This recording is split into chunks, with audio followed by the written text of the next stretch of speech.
महाशिवरात्रि के पावन अवसर पर अरण्यवाणी पत्रिका का किया गया विमोचन। अरण्यवाणी पत्रिका हुसैनाबाद को देश भर में दिलवाएगी एक विशिष्ट स्थान। यह बात एसडीओ कमलेश्वर नारायण ने कही। हुसैनाबाद के क्रॉसिंग एवं हरिहर चौक के बीच स्थित श्री बालाजी कॉम्प्लेक्स के ऊपरी तल पर संचालित वी चार्टर वाइन परिसर में महाशिवरात्रि के पावन अवसर पर साहित्यिक संस्था मौसम के तत्वावधान में 11 मार्च 2021 को प्रातः 9:30 बजे मासिक पत्रिका अरण्यवाणी के मार्च 2021 के परीक्षामान अंक का विमोचन किया गया। विमोचन करने वालों में बतौर मुख्य अतिथि हुसैनाबाद अनुमंडल पदाधिकारी कमलेश्वर नारायण, विशिष्ट अतिथि पूर्व नगर पंचायत अध्यक्ष रामेश्वर राम उर्फ छठन, कांग्रेस के वरीय नेता धनंजय कुमार तिवारी, समाजसेवी अशोक मेहता, संस्था के अध्यक्ष विनोद सागर, वी चार्टर वाइन के संचालक मिस समरिजवी, वरीय कथाकार विपिन बिहारी, बी के नीरज राजयोगी, युवा समाज सेवी गौतम पटेल आदि का नाम उल्लेखनीय रहा। इस मौके पर हुसैनाबाद क्षेत्र में अध्यात्म को सकारात्मक दिशा में बढ़ावा देने के लिए प्रजापिता ब्रह्मा कुमारी ईश्वरीय विश्वविद्यालय के संचालक बी के नीरज राजयोगी को सद्भावना श्री सम्मान 2021 से भी नवाजा गया।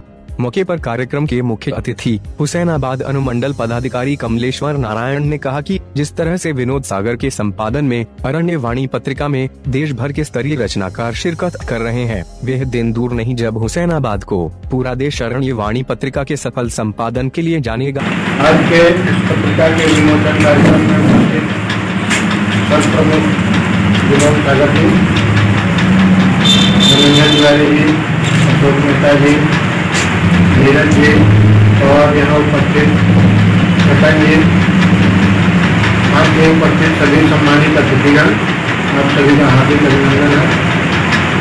आज इस पत्रिका विमोचन कार्यक्रम में शामिल होने का मेरा दूसरा अवसर। इसके पूर्व भी जो पत्रिका का विमोचन हुआ था नीरज जी के संस्थान में ब्रह्मा कुमारी ईश्वरीय विश्वविद्यालय में। इस समय हम सभी ने अपनी शुभकामनाएं विनोद जी को दी थी और उसका प्रतिफल अभी हम लोगों को देखने को मिल रहा है कि पत्रिकाएं सब हमारा निकलने लगी है और हम लोग उम्मीद करते हैं कि निरंतर नई ऊंचाइयों पर जाएगी। पत्रिका को के अवलोकन से देखने में पता चल रहा है कि इसमें विभिन्न आयाम के लेखों को शामिल किया गया है। समकालीन विषयों पर भी मुद्दा उठाया गया है, कविताएं भी हैं और देश के विभिन्न भागों के लेखक इसमें अपनी लेखनी से भाग ले रहे हैं। तो ये एक अच्छा विषय है कि कम से कम इस पत्रिका के माध्यम से ही देश के विभिन्न कोनों के लोग हम लोगों को जानने लगे। पहले जपला सीमेंट फैक्ट्री को हम लोग जो है पढ़ते थे जब बच्चे थे, तो जपला किस लिए फेमस है स्थान हम लोग पढ़ते थे तो जपला सीमेंट फैक्ट्री के लिए याद है। सीमेंट फैक्ट्री लुप्त हो जाने के बाद और कोई बहाना तो वर्तमान में नजर नहीं आ रहा है। इसलिए अरण्यवाणी एक ऐसा साधन बन रहा है कि हम लोगों के इस स्थान को जगह जगह लेकर जा रहा है। हम इसका और वृद्धि हो, निरंतर इसकी गणना बढ़ती रहे, इसमें और बड़े बड़े लेखक और बड़े बड़े साहित्यकार इसमें अपनी रचनाओं को भेजें। साथ ही साथ इसका सर्कुलेशन पूरे देश भर में ऐसी शुभकामना हम देते हैं। विनोद जी ने अभी अपना कदम प्रारंभ नहीं किया है, तो जिस स्तर से भी जैसे भी उनको सहयोग की आवश्यकता होगी हम निरंतर इनके साथ हैं। हमारा आशीर्वाद इनके साथ है, हमारी शुभकामनाएं इनके साथ हैं। भविष्य में आप और ऊँचा बढ़ें और इस क्षेत्र का नाम रोशन करें, ऐसी शुभकामना है। बहुत बहुत शुभकामना। वहीं विशिष्ट अतिथि रामेश्वर राम उर्फ छठन ने कहा कि निसंदेह विनोद सागर ने साहित्यिक एवं सामाजिक कार्यों द्वारा हुसैनाबाद को देश भर में सम्मान दिलवाने का कार्य किया है और निरंतर कर भी रहे हैं। इसके नेतृत्व में हम सभी उपस्थित हैं। छोटे भाई आदरणीय विनोद सागर जी को मैं बहुत बहुत धन्यवाद देता हूँ कि इन्होंने जिस समय जन्म लिया, जन्म के साथ ही इनका नाम का अनुकरण हुआ और उस नाम के अनुरूप इन्होंने आज जो हुसैनाबाद का नाम रोशन किया है, उनके लिए मैं यही कहना चाहता हूँ, इनका जो सोच है, इनका जो विचार है कि कोई भी मनुष्य किस बात को किस प्रकार से समझता है या उसकी मानसिकता तय करती है। कोई दूसरों की थाली में से भी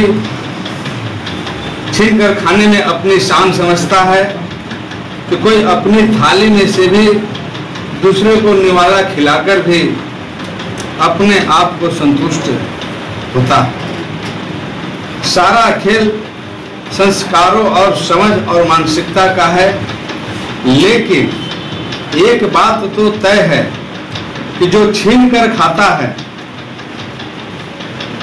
उसका कभी पेट नहीं भरता है, और जो बांट कर खाता है वह कभी भूखे नहीं रहता है। तो कहने का मतलब कि विनोद सागर जी ने जो साहित्यकारों के प्रति, जो कवियों के प्रति इन्होंने एक सोच रखकर यहाँ के साहित्यकारों के लिए एक जो प्लेटफॉर्म दिया है, उनकी छवि की उज्जवल भविष्य के लिए एक जो प्लेटफॉर्म बनाया है, मैं ऐसे साहित्यकार विनोद सागर जी को कोटि कोटि नमन करता हूं। और आने वाले भविष्य में हमारे जो भी आने वाले पीढ़ी के बच्चे होंगे, उनके लिए एक प्लेटफॉर्म तैयार मौसम संस्था के द्वारा हुआ है, उनका भी भविष्य में स्वागत है और इनका विचार इसी तरह सदा बढ़ रहे, हम ऐसा ही कामना करते हैं। ये सागर हैं, सागर का अपना परिचय देते आ रहे हैं, इनका इसी तरह से मान सम्मान भी बरकरार है। हम इनको कोटि कोटि नमन करते हुए इनके संस्था के लिए मैं धन्यवाद देता हूं कि उज्जवल और आगे की ओर बढ़ते रहें। मौके पर धनंजय कुमार तिवारी ने साहित्यिक संस्था मौसम के कार्यों की सराहना की। और इस कार्यक्रम को मुख्य रूप देने वाले मौसम जो प्लेटफॉर्म है, इस प्लेटफॉर्म के तहत मैं कई बार इनके कार्यक्रम में शिरकत भी किया हूँ, कई पत्रिकाओं का विमोचन हुआ है। तो इस प्लेटफॉर्म के तहत कई पत्रिकाओं का विमोचन यहाँ पर हुआ। निश्चित रूप से विनोद सागर जी, आप धन्यवाद के पात्र हैं। मेरा आपके लिए हार्दिक शुभकामनाएं और बहुत बहुत बधाई। वहीं अशोक मेहता ने संस्था एवं विनोद सागर के उज्जवल भविष्य की कामना की। जैसा कि आज अरण्यवाणी नामक पत्रिका का विमोचन हुआ, अरण्यवाणी, अरण्य शब्द ही अपने आप में काफी व्यापक शब्द है। अरण्य का शाब्दिक अर्थ होता है वृक्षों, पेड़ों और झाड़ियों का वह भूभाग जो काफी लंबे चौड़े स्तर पर फैला होता है। सीधे साधे भाषा में उसे हम जंगल कह सकते हैं, वन कह सकते हैं। जंगलों की वाणी, जंगलों की बातों को, वन की बातों को समेट करके उसे इस पुस्तक में शब्दों में पिरो करके संपादन कर प्रकाशित कराने वाले सागर जी के दिलो दिमाग में किस तरह से यह शब्द आया अरण्यवाणी का, जहां तक मेरा ख्याल है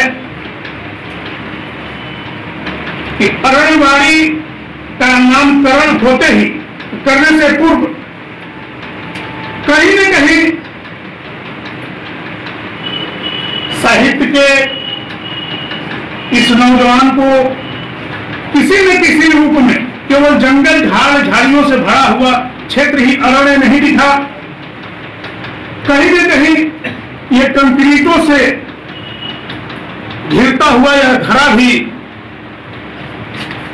उसी तरह तक दिखाई दिया हो, और इससे प्रभावित होकर अरण्यवाणी का के नाम से यह पत्रिका रजिस्टर्ड हुई। हमारे ख्याल से हुसैनाबाद की पहली पत्रिका होगी जो RNI टाइटल कोड के साथ प्रकाशित हुई है, और इसके लिए सागर जी के अथक प्रयास को सफल प्रयास को कोटि कोटि साधुवाद। आने वाले समय में मौसम के बैनर तले इस तरह की पत्र पत्रिकाओं का संपादन हो, संचालन हो, जिससे हुसैनाबाद का नाम रोशन हो सके। ऐसी उम्मीद के साथ एक बार पुनः धन्यवाद देते हुए अपनी वाणी को यही विराम देता हूं। जोहार। कार्यक्रम की अध्यक्षता विनोद सागर ने की, वहीं मंच संचालन में समरिजवी ने किया। कार्यक्रम का धन्यवाद ज्ञापन विपिन बिहारी ने किया।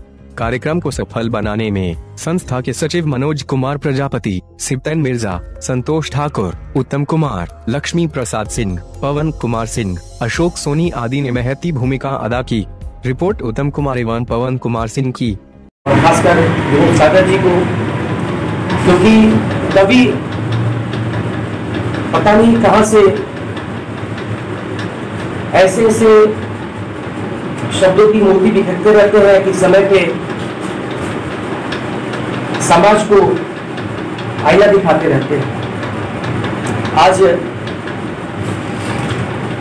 इस मौसम बैनर तले सद्भावना श्री का सम्मान मुझे प्राप्त हुआ। इसके लिए मैं अनुमंडल पदाधिकारी जी का भी धन्यवाद करता हूं, और जो ऑर्गेनाइजर है श्री विनोद सागर जी को भी धन्यवाद देता हूं, जो संचालक है निशम सर, उनको भी धन्यवाद देता हूं। आज के परिवेश में भी जहां अध्यात्म को विनोद सागर जी ने समझा, इसको पत्रिका में स्थान दिया, क्योंकि हम आए दिन खुद को भी भूल रहे हैं और उस परमपिता परमात्मा जो सर्व का सद्गति दाता है, जो हमारा पिता है, कहीं ना कहीं हम उनसे दूर होते चले जा रहे हैं। मुख्यतः 3 प्रकार की सत्ताएं होती है: धर्म सत्ता, राज सत्ता और विज्ञान की सत्ता। और इन सत्ता को चलाने वाली एक सत्ता और है जिसको हम अध्यात्म की सत्ता कहते हैं। हम कहीं ना कहीं अपने जीवन में अध्यात्म को किनारा कर लेते हैं, जबकि अध्यात्म के बिना ये तीनों सत्ताएं अधूरी हैं। अध्यात्म खुद का विज्ञान है, खुद का एक खोज है कि आज हम कहां पे हैं, हमारी दिशा क्या है, हमारी दशा क्या है। तो मैं बहुत ही बड़ा आभार व्यक्त कर रहा हूं विनोद सागर जी का कि अपनी पत्रिका में इन्होंने आस्था एक सब्जेक्ट रखा और उसमें आए दिन जितने भी कार्यक्रम होते हैं या समाज के जितने भी आध्यात्मिक रहस्य होते हैं पर्व त्योहारों के, उसमें उसकी संलिप्तता मौजूद रहती है। और मैं लास्ट में अपनी वाणी को विराम देते हुए उससे पहले कुछ शब्द होगा कि एवरी मैन शुड ले by something against the any day. कहीं ना कहीं सारे मनुष्य अपने बुरे दिनों के लिए कुछ न कुछ संचय करते हैं कि आने वाला जो समय है उसमें मैं उस चीज का खर्च करूंगा। लेकिन मैं और मैं अपने गुरुदेव के लिए आप लोग का आशीर्वाद, सहयोग की कामना करता हूँ। सभी को बहुत ही रोचक बात बोले। अरण्य वाणी शब्द अपने में बहुत ही बड़ा इसको छुपा हुआ है, और इसको हुसैनाबाद जैसे शहर से ऐसे पत्रिका या पुस्तक, लेखा लेखनी और कला संस्कृति का मार्गदर्शन करने वाले विनोद जी, जिनका नाम विनोद सागर जी भी है, उन्होंने यह सिद्ध कर दिया कि सागर की धारा को कोई मोड़ नहीं सकता।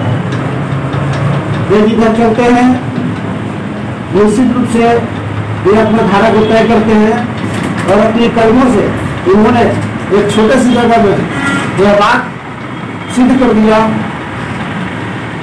कि लेखनी के माध्यम से इस छोटे सी जगह में हम लोगों को ऐसे पुस्तक और इसमें जो कहानियां हैं बिल्कुल रोचक कहानी है और स्थानीय जन मुद्दों से जन भावनाओं से जुड़ी हुई कहानी है, जो कहीं न कहीं हुसैनाबाद की आम जनमानस की समस्याएं एवं जो समाज में विघटित घटनाएं हैं उसको इन्होंने कलम के माध्यम से पुस्तिका में उतार करके हम लोगों के बीच में समाज को जो है आईना दिखाने का काम किया है। इसके लिए मैं विनोद जी को जो है धन्यवाद देना चाहता हूँ। मैं इस कार्यक्रम में पहला बार आया हूँ, आगे निरंतर अरण्यवाणी संस्था को जैसा भी उनसे सहयोग होगा मैं निश्चित तौर पर जो है आपके कदम से कदम मिला के चलने के लिए तैयार हूँ, क्योंकि यह बहुत बड़ी उपलब्धि है जटला के लिए कि छोटे से जगहों में इतनी अच्छी पुस्तक और यहाँ की आम जनमानस की समस्याएं को सिमट करके समाज को अपने जिस तरह कहने दिखाने का काम किया है। निश्चित रूप से हम लोग एक समाज की प्राणी है, समाज के रहने वाले हैं, तो हम जो है जब भी मेरी कोई आवश्यकता है इस संस्था इस पुस्तक के लेखनी के माध्यम से मैं बहुत ही प्रभावित हुआ हूँ आपकी पुस्तक से और पुस्तक में जो कहानी छपी है